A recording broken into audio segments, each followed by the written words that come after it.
Let's ask the Conservative MP, one of the leading Eurosceptics, Peter Bone. So, calm, collected, not panicked by delay. Well, I don't think there will be delay in anything other than a technical sense. The Prime Minister has said at least 67 times on the floor of the House of Commons, we're leaving on the 29th of March. Now, if we were leaving on the 29th of March and it took a couple of weeks to sign legal papers, well, nobody's going to worry about that. In fact, it's in the Withdrawal Act that we've already passed. You can delay exit day by a little while. But that would mean that the EU doesn't really negotiate properly with the Prime Minister until right up to the deadline. That would be very stupid of the EU. But then on many occasions, the EU are very stupid. So you're OK with a couple of weeks, but of course, negotiations can drag on, getting legislation through Parliament can drag on, could drift into months, couldn't it? Oh no, that's no good at all. The only way you're ever going to get an agreement is if you have a deadline.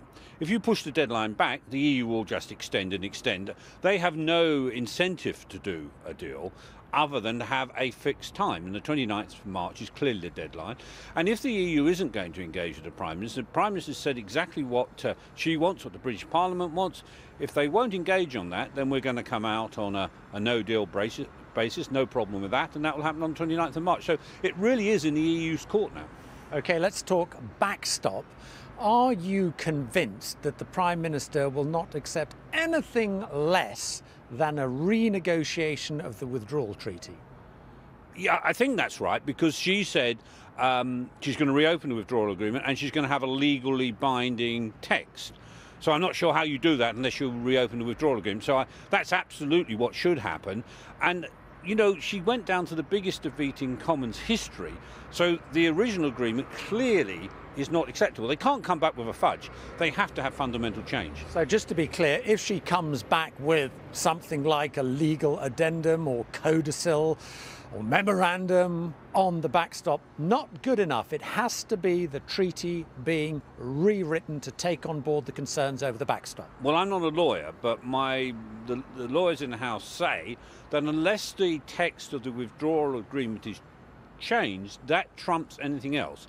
So, I mean, we just need to make sure whatever change is completely legally binding. Given what you've heard then from Europe, them saying, forget it, we're not going to look at reopening the withdrawal treaty, that means, presumably, no deal then? Well, if you took the EU at face value, that would be the case. But we've seen Italy go into recession today. They desperately need to trade with us. They also want our £39 billion. So what I expect to happen is they will agree something at the very last minute.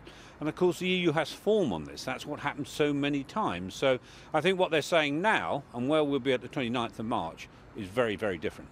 But how seriously do you and other Brexiteers take the threat that if you play hardball over having some renegotiation of the withdrawal agreement and the Prime Minister can't quite get that, you put Brexit itself at risk? In other words, how far are you, cometh the hour, prepared to compromise? Now, with all due respect, that is nonsense. You know and I know that there is an Act of Parliament that says we're coming out on the 29th of March. Unless there is legislation to stop that, then that's what's going to happen.